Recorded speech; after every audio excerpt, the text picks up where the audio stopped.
প্রতি বছরের মতো পুরুলিয়া শহরে এবারও বইমেলা হতে চলেছে। আগামী 23শে ডিসেম্বর থেকে 29শে ডিসেম্বর পুরুলিয়া শহরের মানভূম ভিক্টোরিয়া ইনস্টিটিউশনের মাঠে এবারে 40তম বইমেলা অনুষ্ঠিত হবে। আমাদের বিবেকানন্দ পাঠাগারের পক্ষ থেকে আমরা সমবেত হয়েছি এই প্রচার উদ্দেশ্যে। আমরা আমাদের গ্রন্থাগারের পক্ষ থেকে নতুন বই কেনার জন্য বইমেলায় যাব। আমাদের সমস্ত পাঠকরা তাদের চাহিদা মতো যাতে বই আমরা আনতে পারি, সেই জন্য আমাদের পাঠকদের আহ্বান জানাবো তারাও যেন বইমেলায় যেয়ে আমাদের বই সংগ্রহ করতে সাহায্য করেন এবং নতুন বই এনে আমরা পাঠকদের হাতে দিতে পারি, যাতে করে তারা নতুন বইয়ের গন্ধ নিতে পারে। এই বইমেলায় আসুন, সকলে আসুন। বিভিন্ন সাংস্কৃতিক অনুষ্ঠান প্রতিদিন সন্ধ্যাবেলায় হবে।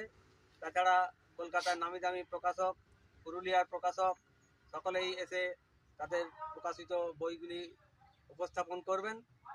আমরা সকলে এই বই পড়ুন, বই পড়ান, বই উপহার দিন, এই স্লোগানকে সামনে রেখে বইমেলাকে যাতে সফল হয় এই উদ্দেশ্যে আমরা সকলে এগিয়ে যাব, এই হচ্ছে আমাদের আবেদন।